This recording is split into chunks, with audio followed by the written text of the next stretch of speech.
En el nombre del Padre, y del Hijo, y del Espíritu Santo, vamos a empezar con la oración primera con la que empezamos la Cuaresma, que a mí me gusta mucho, porque nos sitúa en el sentido de este retiro y de este tiempo de gracia, que es la Cuaresma.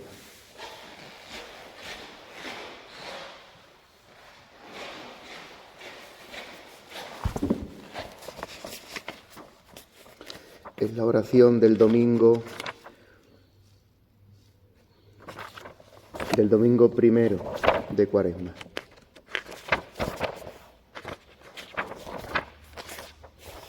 Oremos.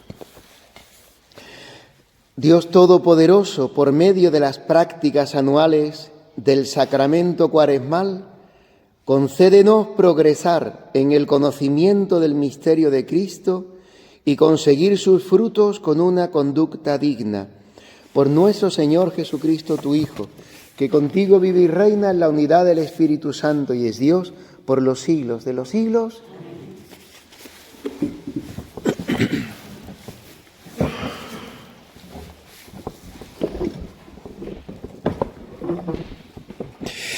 Pues muy bien, mis queridos hermanos, querida hermandad, iniciamos en este año 2024 este retiro de Cuaresma.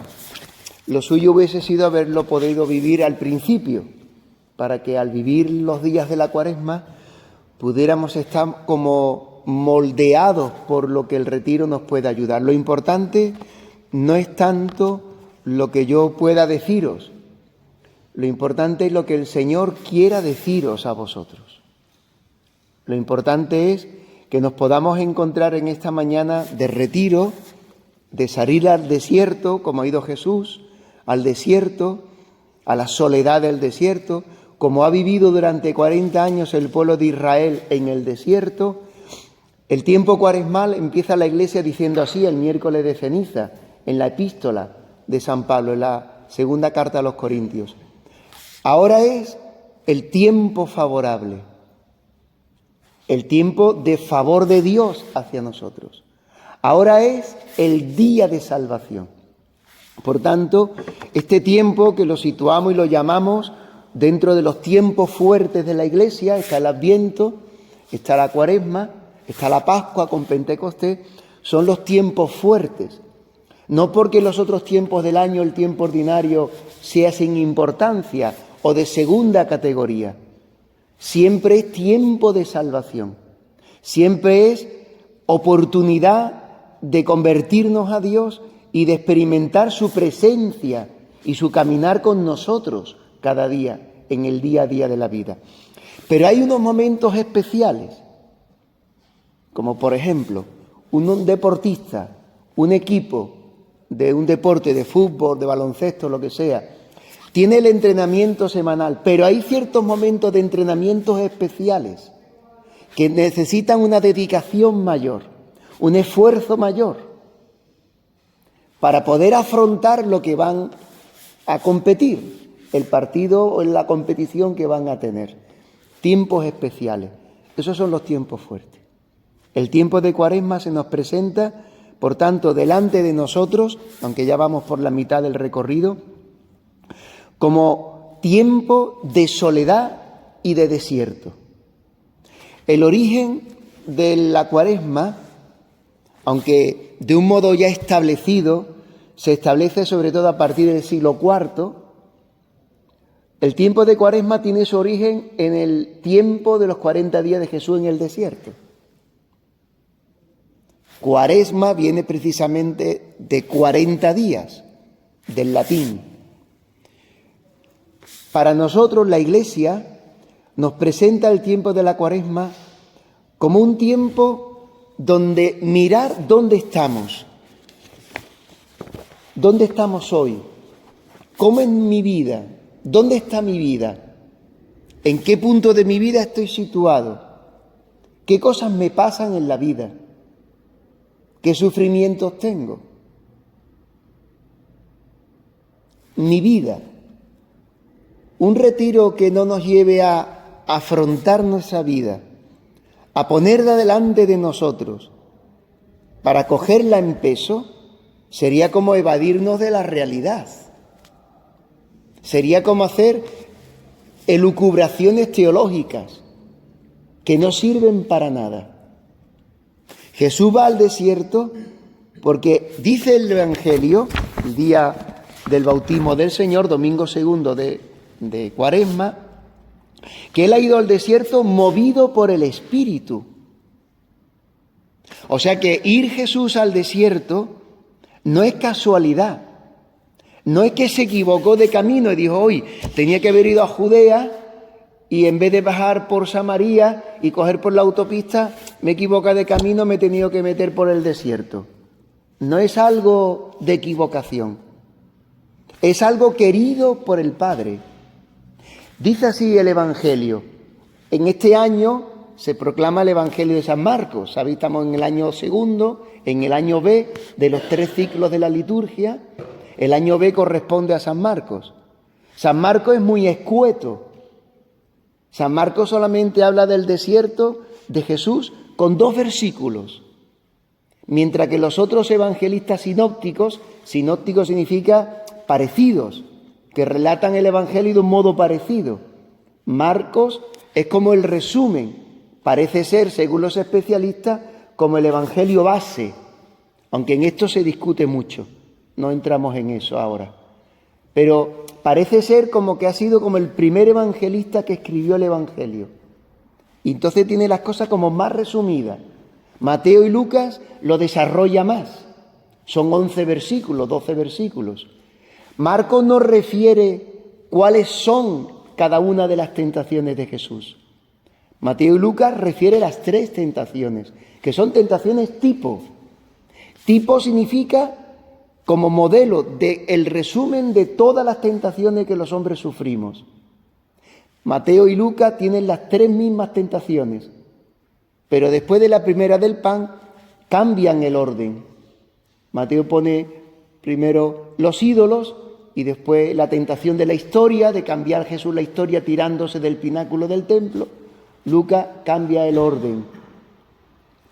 Entonces decía así el evangelista, que después del bautismo de Jesús, después de que Dios ha presentado, digamos, en sociedad a Jesucristo y ha sonado la voz del Padre cuando bajó el Espíritu Santo sobre Jesús en forma corporal de paloma, y una nube los cubrió y se oyó la voz del Padre y dijo, este es mi Hijo el amado, en quien me complazco.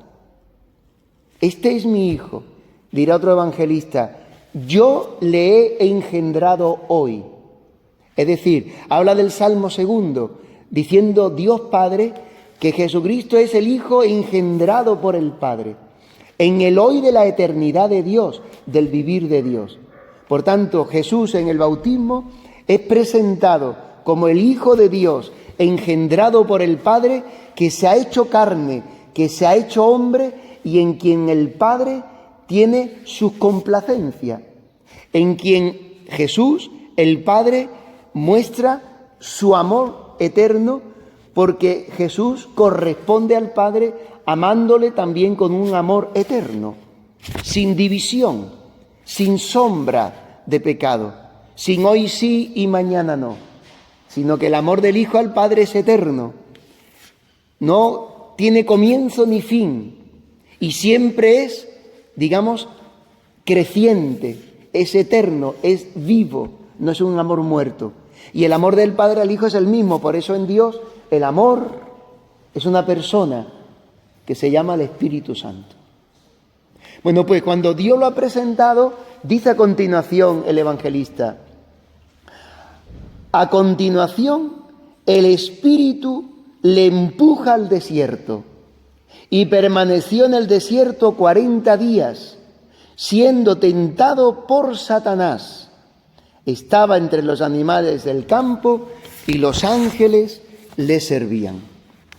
Mirad, hermanos, el tiempo de Cuaresma se presenta precisamente como un camino que a través del recorrido hemos dicho en la oración primera, es muy bonita esa expresión, pero es muy profunda, hay que saber entenderla, porque se traduce literalmente del latín. Antes se traducía de otra manera esta oración, que también es muy profunda y muy bonita. Pero aquí habla del sacramento cuaresmal. Estamos acostumbrados a identificar los sacramentos propiamente, y es así, con los 7 sacramentos. Bautismo, confirmación, Eucaristía, penitencia, orden sacerdotal, matrimonio y unción de enfermos. 7 sacramentos, ¿no? Identificamos los sacramentos con los medios materiales a través de los cuales Dios nos da su gracia. En los sacramentos siempre hay 2 partes. La parte material de la creación, en el bautismo es el agua, en la Eucaristía es el pan y el vino, en la unción o las distintas unciones es el aceite, en la penitencia la parte material son las palabras que confiesa uno de pecados, en el orden sacerdotal pues es la propia persona del candidato a sacerdocio, y en el matrimonio las propias personas de los contrayentes. Digamos, esas son la parte material. Pero hay una parte que es espiritual, la gracia de Dios, que a través de esos medios vienen a nosotros. Esa gracia, ese amor, ese bien espiritual. Pues en el bautismo a través del agua es la limpieza del alma y por tanto recibir el Espíritu Santo y ser hechos hijos de Dios. En la Eucaristía se nos da el cuerpo y la sangre reales del Señor, el mismo Jesucristo que se nos entrega, etc. La oración primera que hemos hecho habla del sacramento cuaresmal, que es muy bonito. Porque está diciendo que el tiempo de Cuaresma no es un tiempo igual a los demás, sino que es un tiempo de gracia. Podemos recibir la gracia de Dios, que es su amor, su fuerza, su capacidad para cambiar en nosotros lo malo, el pecado, y transformar nuestra vida en una vida movida y llenada por el Espíritu, una vida santa, una vida en santidad. Y además, no solamente recibimos la gracia de Dios, sino gracias especiales de Dios, dones espirituales de Dios para avanzar en el camino de la fe, en el camino de la santidad. Y en definitiva, lo que pretende la Cuaresma en nosotros y en los hombres.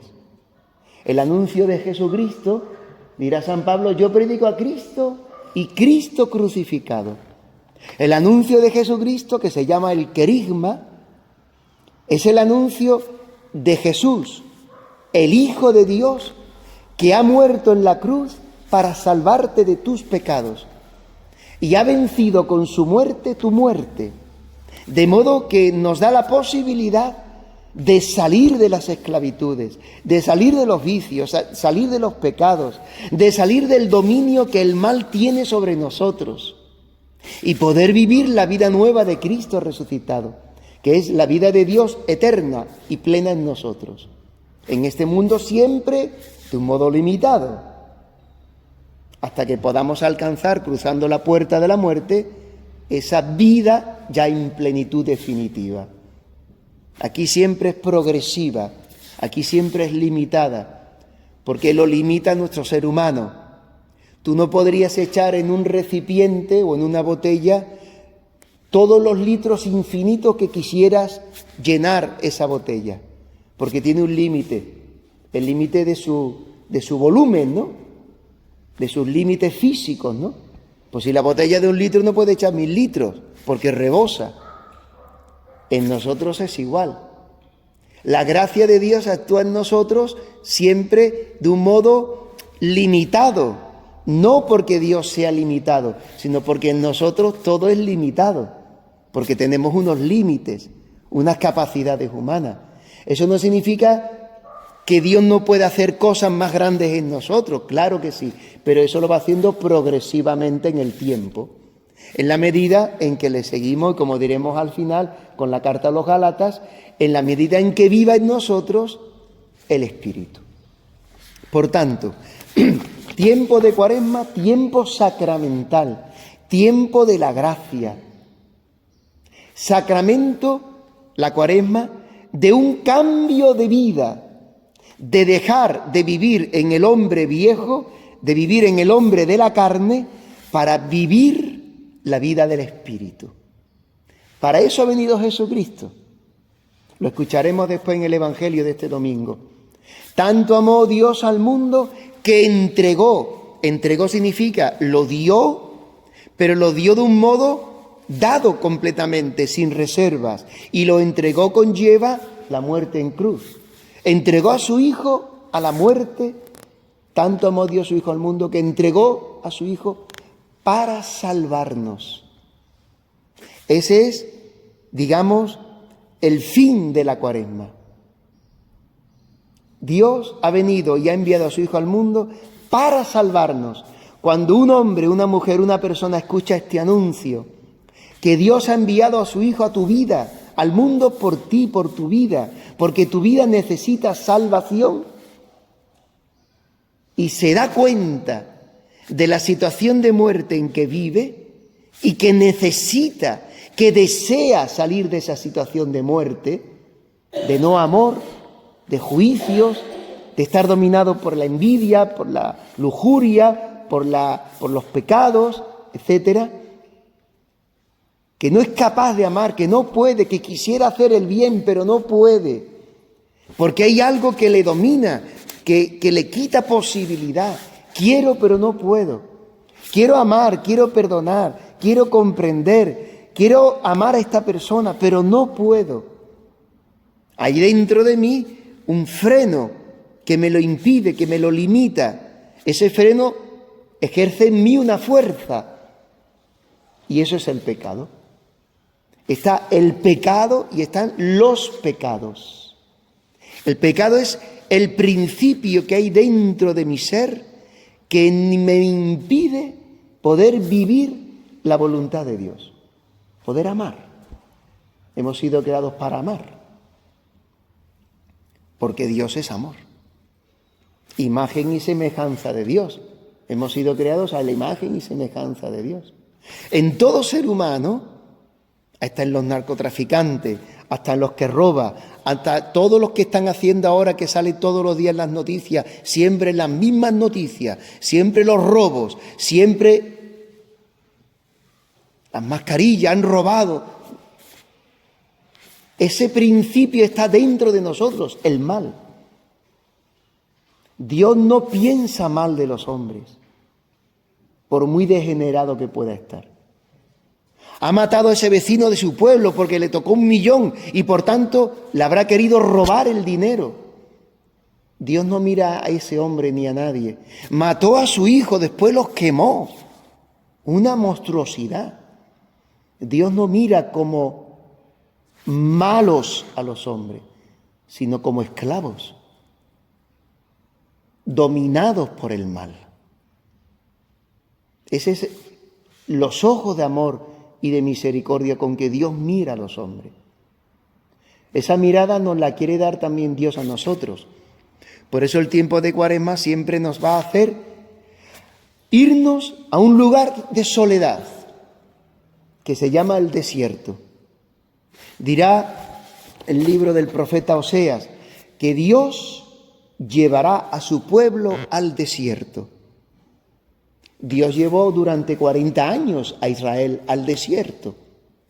El desierto fue salir de Egipto, cruzar el mar y después empezar a recorrer en el Sinaí el camino de la alianza con Dios. Pero Dios le podía haber llevado por el camino del norte, diríamos por la zona costera del norte de lo que sería Egipto, hacia Palestina, el camino de los filisteos, y hubieran llegado en 40 días. De hecho, llegaron a las fronteras con Filistea. Vieron en esas montañas que había como un pueblo muy superior a ellos, como gigantes. Y ellos se veían como saltamontes, dice el libro del Éxodo. Y les entró miedo. Dios los iba a llevar a la tierra prometida. Ya estaban para entrar en la tierra prometida. Pero renegaron de su historia y de su Dios. ¿A qué nos ha sacado Dios de Egipto? ¿Hacernos morir en el desierto? ¿A qué nos ha sacado Dios de Egipto? Para que nos mate estos pueblos que son más poderosos que nosotros.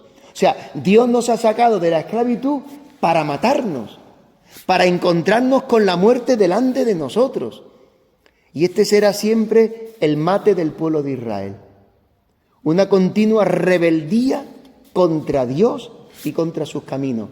Nada diferente de nosotros. Porque nosotros somos Israel. Nosotros somos este pueblo de Dios. ¿Qué hizo Dios entonces? ¿Le podía haber llevado a la tierra prometida en 40 días? Pues no. Porque renegaron, porque murmuraron, porque se lamentaron de la historia y de que Dios llevara su vida por sus caminos, dice Dios, pues muy bien, no queréis este camino, no queréis que yo os haga la historia, no queréis que yo sea vuestro Dios, pero como yo soy Dios y os amo y soy vuestro Dios, os voy a hacer recorrer durante 40 años un camino para que conozcas quién eres tú. ¿Quién eres tú? Y no te engañes. Por eso el Deuteronomio, que es como una especie de segundo éxodo, como un repensar la historia del pueblo de Israel, dirá Dios a Israel en la prueba, en el tiempo del desierto. Le dice Dios, acuérdate de todo el camino que Yahvé tu Dios te ha hecho recorrer durante estos 40 años en el desierto. ¿Con qué fin? Dice, para humillarte. Dice la Escritura que Dios humilla al soberbio y levanta al humilde. El soberbio no se conoce. Todos somos soberbios. El soberbio es el que quiere llevar las riendas de su vida y no haya ningún Dios ni nadie que le diga lo que tiene que hacer, lo que tiene que vivir, por donde tiene que marcar las pautas de su vida, los criterios de su vida. El soberbio es el que se basta a sí mismo. Todos somos muy soberbios. Es el pecado original. Quitar a Dios de la vida. Es la tentación en la que cae Adán y Eva. La serpiente, el demonio, le propone un vivir la vida sin Dios, al margen de Dios. Tú ya eres adulto, tú ya has crecido y no eres un infantil, puedes decidir con tu vida y en tu vida lo que te plazca. Puedes decidir con tu vida y en tu vida lo que te dé la gana, porque ya has crecido, eres adulto. Y si el fruto del árbol es algo apetecible que te entra por los ojos, te da apariencia de bien, de plenitud, de felicidad, ¿quién te lo tiene que impedir comer? Ni Dios ni Dios. Eres adulto. A un niño se le dice lo que hay que hacer. A un adulto no se le dice lo que hay que hacer. Come del árbol y serás feliz, serás libre. Seréis como dioses. ¿Os suena? Seréis como Dios. Seréis como Dios. De grande, de libre, de libertad, etc. Y resulta que el demonio, en esa imagen de la serpiente, sabéis muy bien, ¿no? La serpiente es muy sutil, no se da uno cuenta. Cuando te das cuenta ya te ha picado, porque es muy sigilosa, muy silenciosa, no se da a notar. Así es el demonio. Sigiloso, te la cuela sin darte cuenta. Cuando te das cuenta ya te ha hecho un razonamiento y te dice, ¿ves? Haz esto, haz lo otro. Peca, verás qué feliz eres. ¡Pum! Y caemos.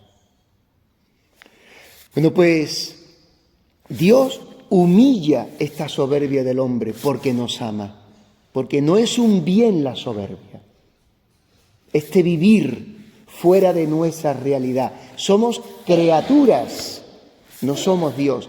El primer engaño que le hace la serpiente al hombre, Adán y Eva es el hombre, en nuestro ser varón o mujer, Adán y Eva somos tú y yo.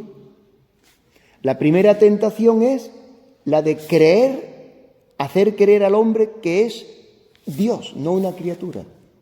Sacarlo de su realidad. Y Dios nos pone en nuestra realidad. Por eso al que se ensoberbece, al que se cree algo, Dios siempre lo humilla, porque lo quiere salvar. porque no quiere que se pierda eternamente. Dios humilla al soberbio y levanta al humilde. Bueno, pues le dice Dios a Israel: te llevé durante 40 años por el desierto para humillarte. Primera cosa, primera finalidad. Segunda, para probarte. Pero no porque Dios no sepa cuáles son nuestros límites, sino para que conozcas tú quién eres, qué hay dentro de ti, qué sale de ti, de ese mundo interior que tenemos todos, para probarte. De hecho, dicen los sabios,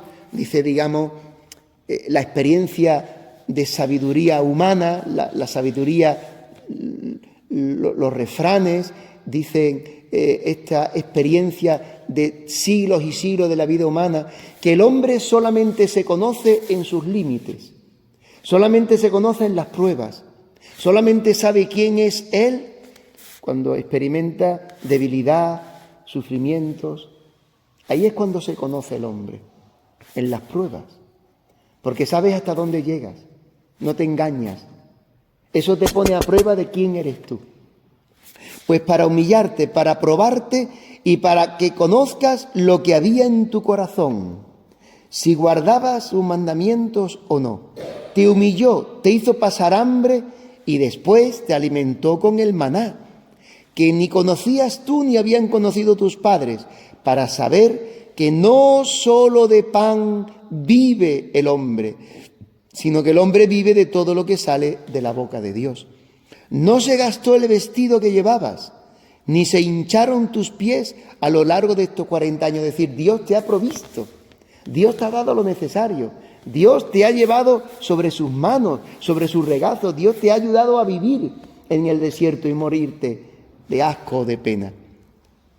Así te darás cuenta en tu corazón de que Yahvé tu Dios te corrige igual que un hombre corrige a su hijo.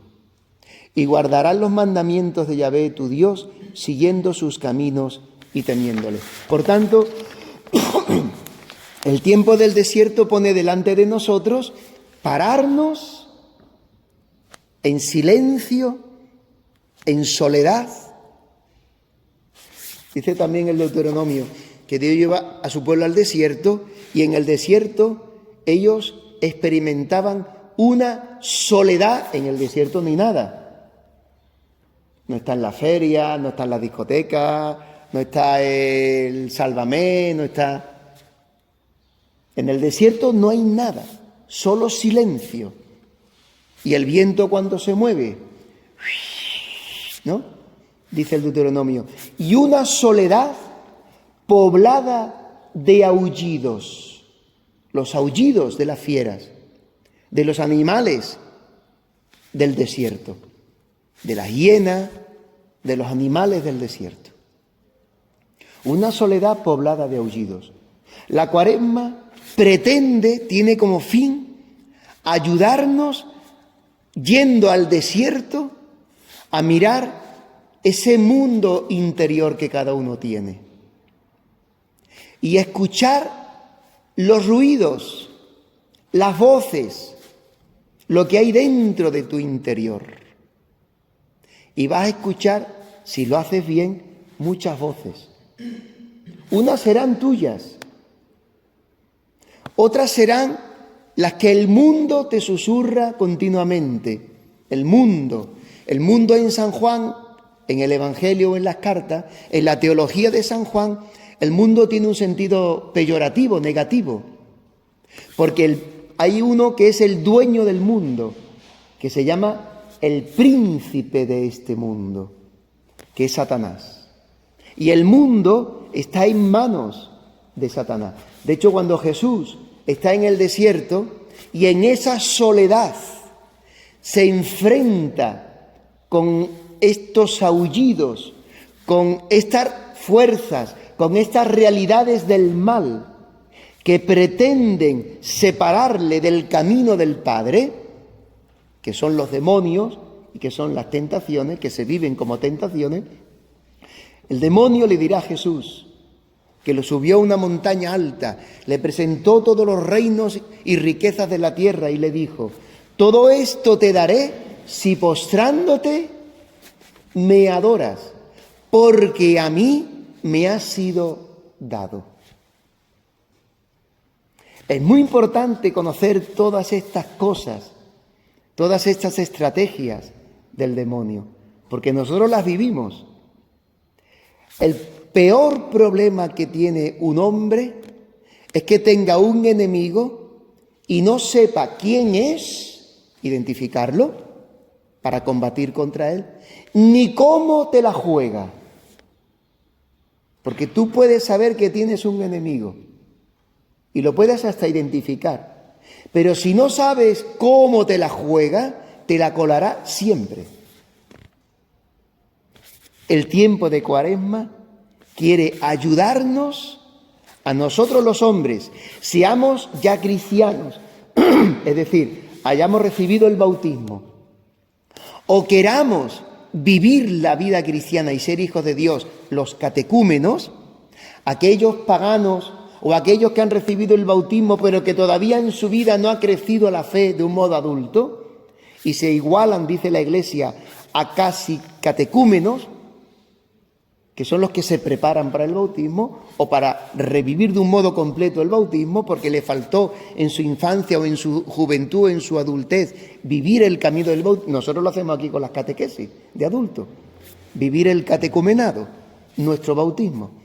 Pues la Cuaresma pretende precisamente esto, ayudarnos a discernir, a distinguir en nuestra vida qué viene de Dios y qué no viene de Dios, qué viene del maligno. Por eso Jesús ha ido al desierto y ha tenido este combate con el diablo. Dirá el Evangelio que cuando Jesús fue llevado por el Espíritu al desierto, dice San Mateo, fue para ser tentado por el diablo. Y después de un ayuno de 40 días y 40 noches, la Cuaresma, los 40 días, sintió hambre. Y acercándose el tentador, y esta expresión, el tentador, siempre refiere al Génesis. Porque la serpiente es el tentador. Le dijo: si eres hijo de Dios, di que estas piedras se conviertan en panes. La tentación del hambre, de sofocar el hambre, de no pasar hambre, de satisfacer mi hambre, mis hambres de todo tipo. Y Jesús, como en todas las tentaciones, no dialoga, no entra en un diálogo con el diablo. Siempre lo decimos, el Papa lo refiere tantas veces. Con el diablo no se dialoga. Cuando te viene un razonamiento, cuando te viene un pensamiento, cuando el demonio se nos mete siempre por el pensamiento, intenta dialogar contigo para hacerte convencer del bien que supone que hagas el mal. Este es el arte que tiene el tío y es catedrático, cum laude, lo sabe hacer muy bien. Dice la Escritura, es mentiroso desde el principio. El tentador, el diablo es mentiroso desde el principio. Lo vemos en el Génesis, la primera de las tentaciones, Adán y Eva. Jesús no dialoga, Jesús enfrenta la tentación, lucha contra ella, pero para saber que es un mal lo que le presenta como un bien, como un atractivo que satisfará tus apetitos, porque te apetece, porque te lo pide el cuerpo, él tiene que distinguir que viene de Dios para secundarlo, para hacerlo, y que viene del diablo, que no viene de Dios, para rechazarlo. Eso se llama discernimiento. Es un don del Espíritu Santo.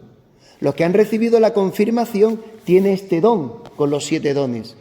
Ya hay un inicio en nosotros por el bautismo, Pero se nos da la plenitud del Espíritu Santo en la confirmación.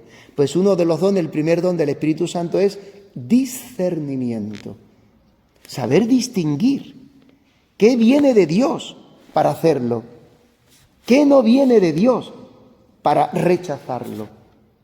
Ahora, el demonio, el mundo, los apetitos, las pasiones, el pecado, tiene fuerza en nosotros. Tiene más fuerza que nuestra voluntad, porque está herida por el pecado. Por eso nos es siempre más fácil y más natural inclinarnos al mal que al bien. Nos es más fácil. Es una cojera. ¿Qué le vamos a hacer? Nacemos con una cojera. Cuando uno tiene una cojera, siempre se deja de un modo natural, sin darse cuenta, caer de esa pierna. Tiene esa cojera. De hecho, cuando alguien ya más adulto tiene un problema de cadera o lo que sea, siempre intenta no sufrir haciendo esfuerzo en el otro lado bueno, como una cosa natural, para evitar ese sufrimiento, ese mal. Me es más fácil, me es más cómodo, me es menos sufriente. Nosotros tenemos, por el pecado original, una tentación, una inclinación, mejor dicho, hacia el mal de un modo más fácil que hacia el bien. De hecho, nos cuesta más el bien que el mal. Nos cuesta más, cuando hay una conversación, decir, oye, basta, no hables mal de alguien. Nos cuesta eso más que decir, es verdad, tienes razón, porque mira, me dijo, me hizo, no sé cómo. Ya, oye, se te escapa la lengua con una facilidad. Es más fácil. Todos. Es la inclinación, se llama concupiscencia, que lo veremos ahora en San Juan. Jesús no dialoga. Nosotros tantas veces dialogamos. Nos viene un pensamiento, un deseo, una cosa de hacer, y es un pecado. Y lleva al pecado. Y empezamos a darle vuelta. Sí, es verdad, pero no lo voy a decir, no voy a actuar distinto. Y al final, ¡pum!, caemos. Con el diablo no se dialoga, se le enfrenta. Ahora, ¿con qué se le enfrenta? Tú no podrás vencerle con tus fuerzas, porque no sabrás por tu propia razón simplemente que lo que el demonio te propone, sea un mal que está envuelto de un bien. Para eso necesitas la luz del Espíritu, para discernir y ver en lo aparente, ¡hoy qué bonito! Mira lo que me presenta, una cajita, ¡hoy qué bonita! Mira, tiene un papel de celofán y además tiene lucecita, ¡hoy qué atractivo! Lo voy a abrir. Y abre y explota porque tiene dentro una bomba. Esas son las tentaciones. Siempre se nos presenta como un bien para nosotros, como una realización de nuestra felicidad, para ser feliz, para ser libres, para que nuestra vida sea grande. Pero tiene una bomba. ¿Con qué ojos de radiografía entrar dentro y saber qué hay dentro? Eso te lo da el Espíritu Santo, la luz del Espíritu, con la palabra de Dios. Por eso no se puede vivir la Cuaresma, y en definitiva, que es un resumen del vivir cristiano, asumir el morir de Jesús en nuestra vida, que esta es la otra finalidad de la Cuaresma. La Cuaresma quiere ayudarnos a asimilar en nuestra vida el morir de Jesús.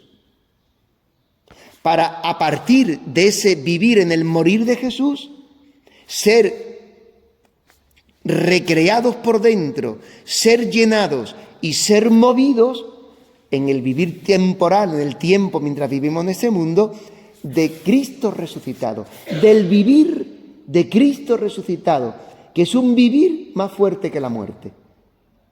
Cada día vamos a estar tentados, sometidos, rodeados de situaciones de muerte, de tentación, de pecado, de mal, de sufrimiento, de injusticias. La muerte siempre es una realidad en nuestra vida, hasta que nos muramos, que será el modo ya más concreto y definitivo del morir de nuestra vida. Pero ese morir de nuestra vida último se nos adelanta en cada ocasión de sufrimiento, de injusticia, de no poder entrar en la historia de cada día, de lo que me mata. No puedo con esto. Esto me mata, esto me está matando, decimos. Pues esa muerte última, muerte física, lo vivimos cada vez que experimentamos en nuestra vida lo que nos mata.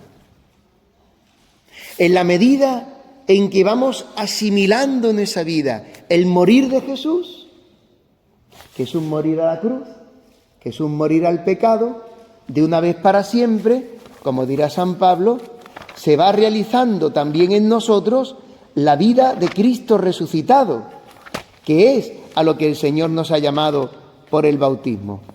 Por eso fijaros que decía San Pablo: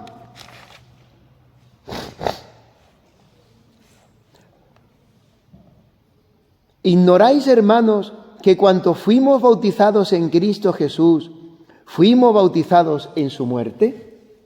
¿Qué es el bautismo? Es algo mucho más profundo.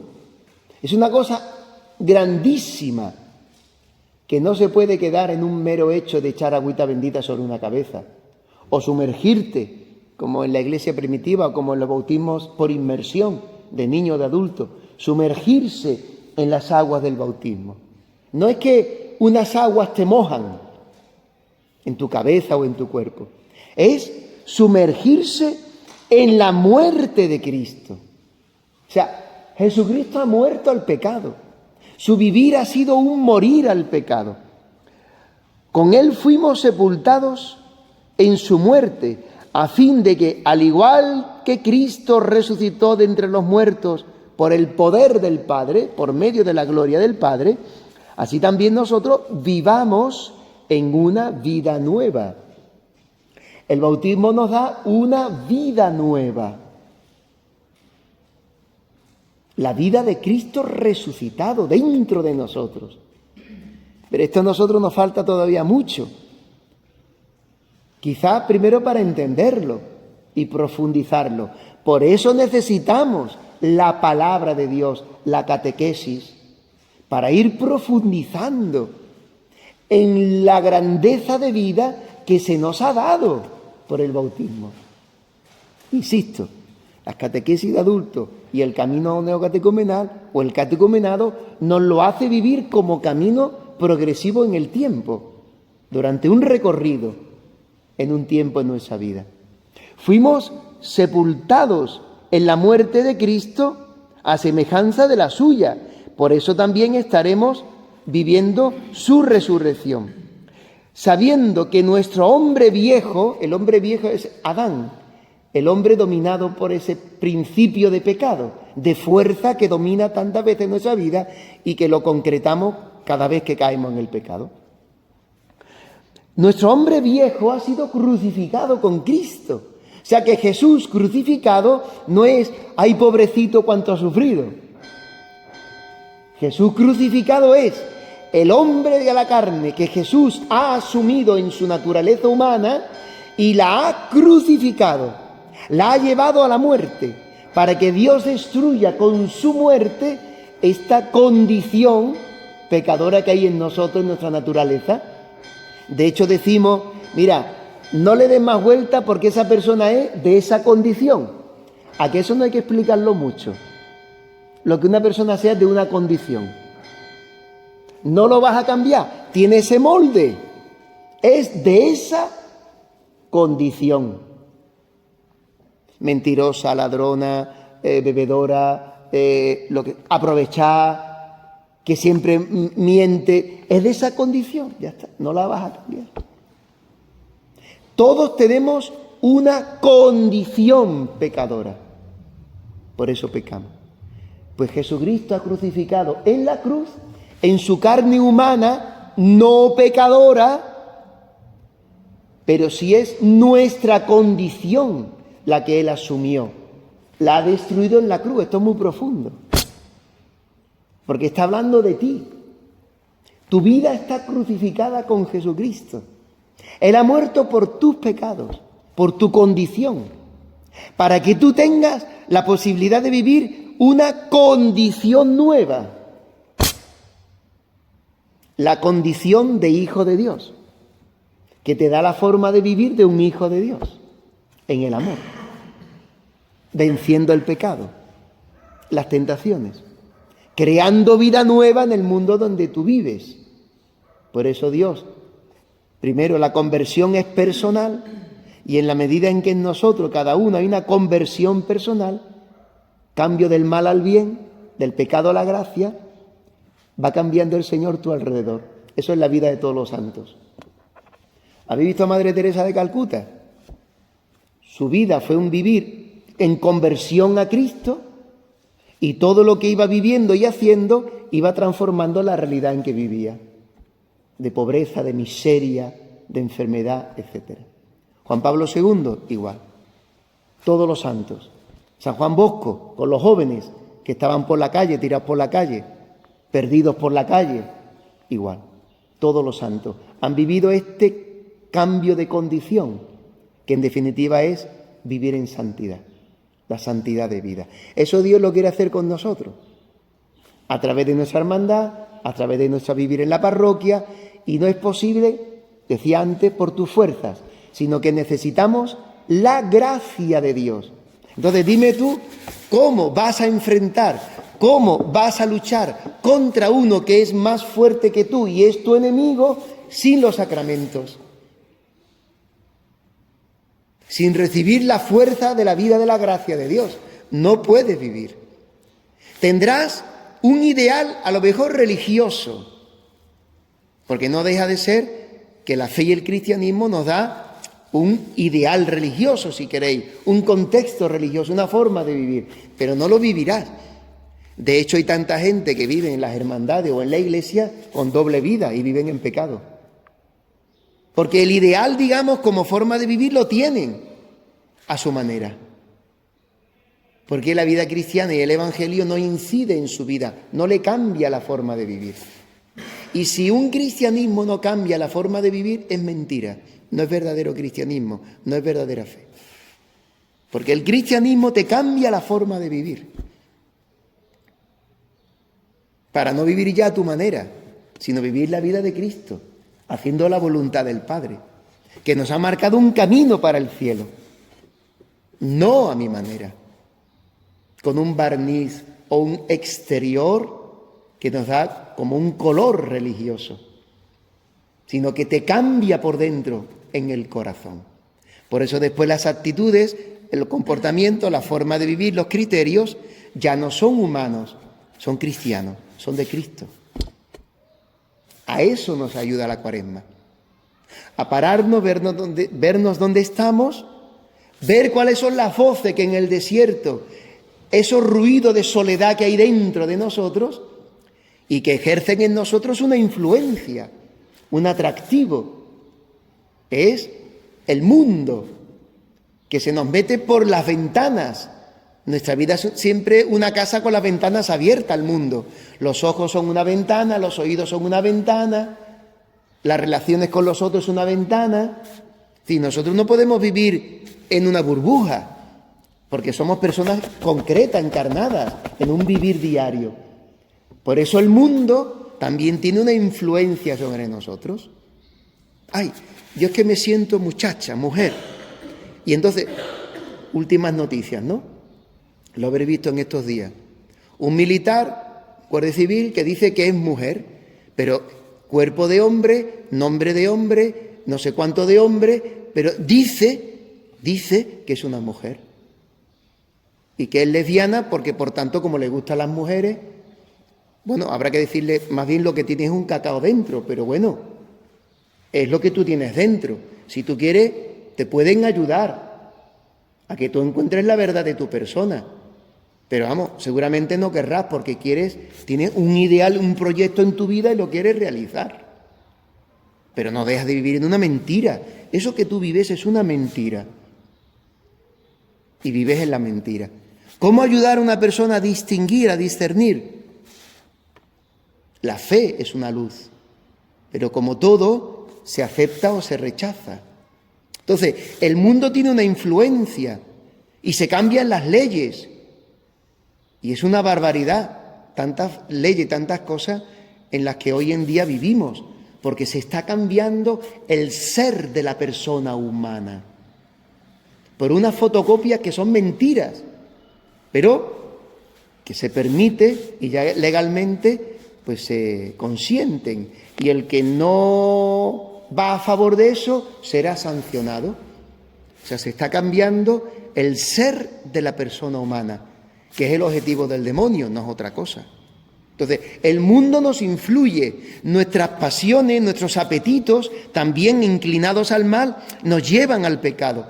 Y el demonio, pues también aparece en nuestra vida como nuestro enemigo para separarnos, como a Jesús, de la voluntad del Padre. Necesitamos, pues, un tiempo, una soledad, un apartarnos para enfrentar nuestra vida, es decir, afrontarla, tomarla en peso y distinguir qué viene de Dios para hacerlo, qué no viene de Dios para rechazarlo, y poder vivir la historia y el camino que Dios está poniendo en cada uno de nosotros. Por eso termino.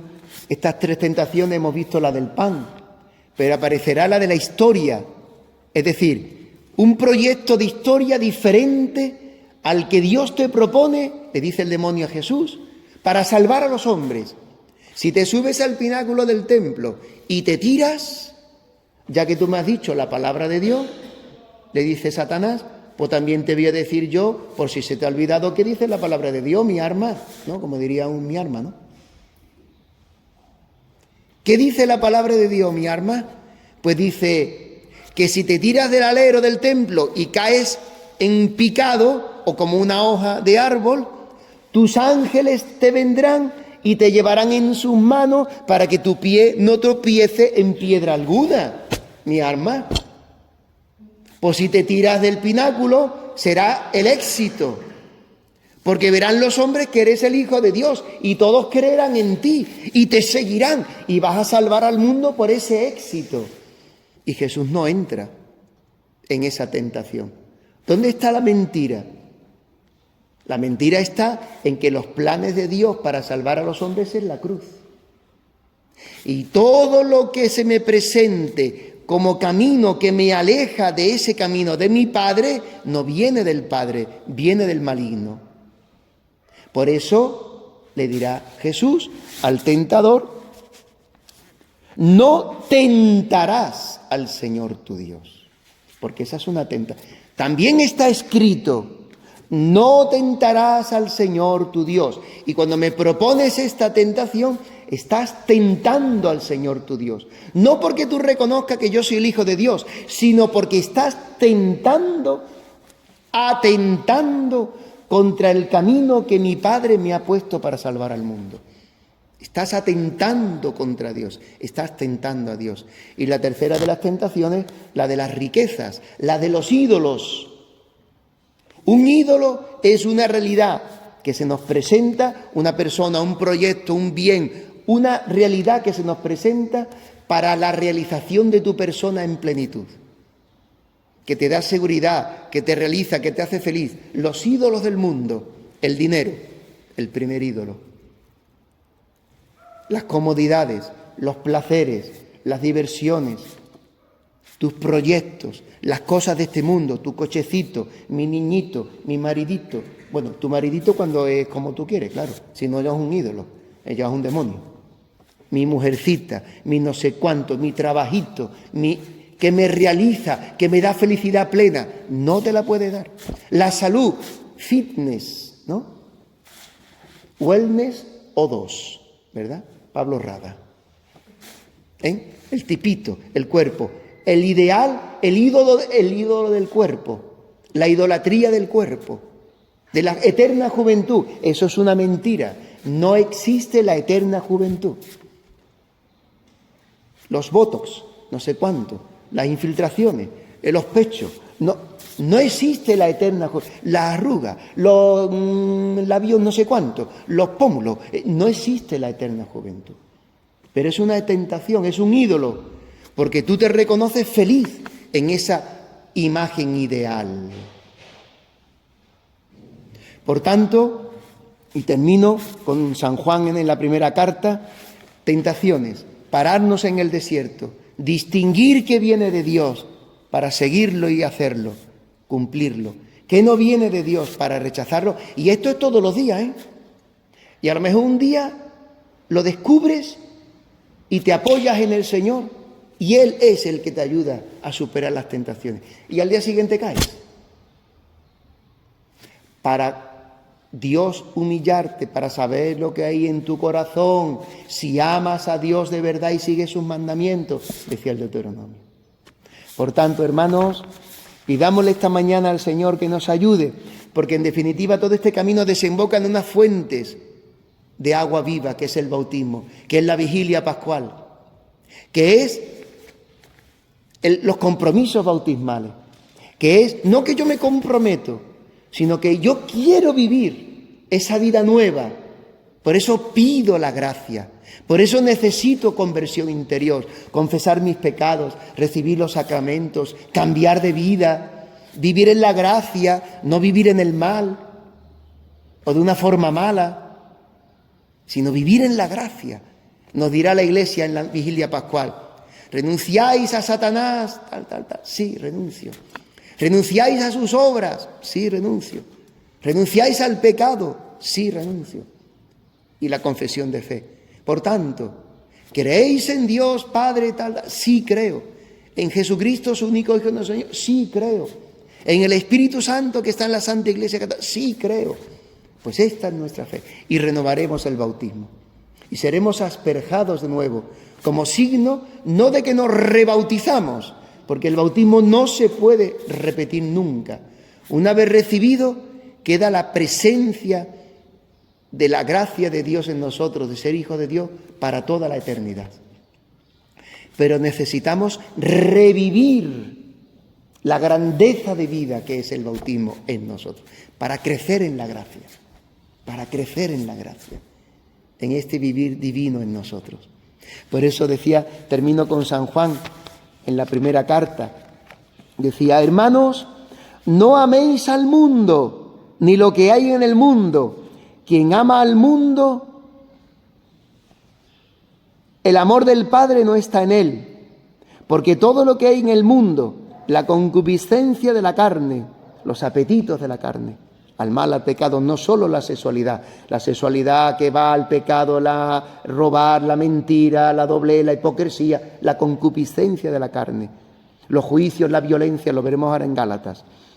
El que ama este mundo, la concupiscencia de la carne, la concupiscencia de los ojos y la jactancia de las riquezas, no viene del Padre. San Juan sabe distinguir, discernir qué es de Dios y qué no es de Dios. El mundo y su concupiscencia pasan, pero quien cumple la voluntad de Dios permanece para siempre, vive para siempre, vive la vida eterna, que son los santos. Por eso nos dirá San Pablo en la carta a los Gálatas: hermanos, proceded según el Espíritu y no deis satisfacción a las apetencias de la carne, pues la carne tiene apetencias contrarias al Espíritu y el Espíritu contrarias a la carne, como que son entre sí opuestos, que no hacéis lo que queréis. Pero si sois guiados por el Espíritu, no estáis bajo la ley. Esta ley que significa dominio del mal sobre nosotros. Ahora bien, las obras de la carne son conocidas: fornicación, impureza, libertinaje, idolatría, hechicería, las brujas, los tarot y todas estas cosas. Odios, discordias, celos, iras, divisiones, ambiciones, disensiones, peleas, rivalidades, borracheras, comilonas y cosas semejantes, sobre las cuales os previne, como ya os prevengo, que quienes hacen tales cosas no heredarán el reino de Dios. Por eso es tan serio la conversión, para caminar en camino de salvación y no en camino de perdición. Que quienes hacen tales cosas no heredarán el reino de Dios. En cambio, el fruto del Espíritu es amor, alegría, paz, paciencia, afabilidad, bondad, fidelidad, modestia, dominio de sí, o también dice castidad. Contra tales cosas no hay ley, pues los que son de Cristo Jesús han crucificado su carne con sus pasiones y sus apetencias. El tiempo de Cuaresma es un asumir en nosotros el morir de Jesús, un vivir muertos al pecado, no dar vida en nosotros. Por eso es una lucha, por eso es un combate, y a veces a muerte, como Jesús cara a cara contra el maligno. Si vivimos por el Espíritu, sigamos también al Espíritu, se refiere al Espíritu Santo. No seamos vanidosos, provocándonos unos a otros y envidiándonos mutuamente. Si vivimos por el Espíritu, caminemos también con el Espíritu. Y así, si compartimos los sufrimientos de Cristo, seremos también con Él glorificados. Asumir el morir de Jesús para ser también con Él glorificado, participar de la vida eterna. Pues que el Señor nos ayude ahora en esta horita, en este ratito de oración, de silencio, de desierto, a que la palabra nos hable, que el Señor nos hable, que Él nos vaya guiando por donde Él vea necesario para nosotros. Dejémonos guiar por el Espíritu, por esas mociones interiores, por lo que el Señor nos vaya haciendo ver dentro de nosotros. No tengamos miedo ni nos escandalicemos si vemos nuestra verdad y nuestra realidad, nuestros pecados, porque el Señor no se escandaliza. Y Él lo que quiere es acogernos, que volvamos a Él, que vivamos de verdad la vida de la gracia, la vida cristiana en plenitud, darnos el perdón de los pecados en Cristo y poder empezar una vida nueva en el Señor. Gloria al Padre y al Hijo y al Espíritu Santo,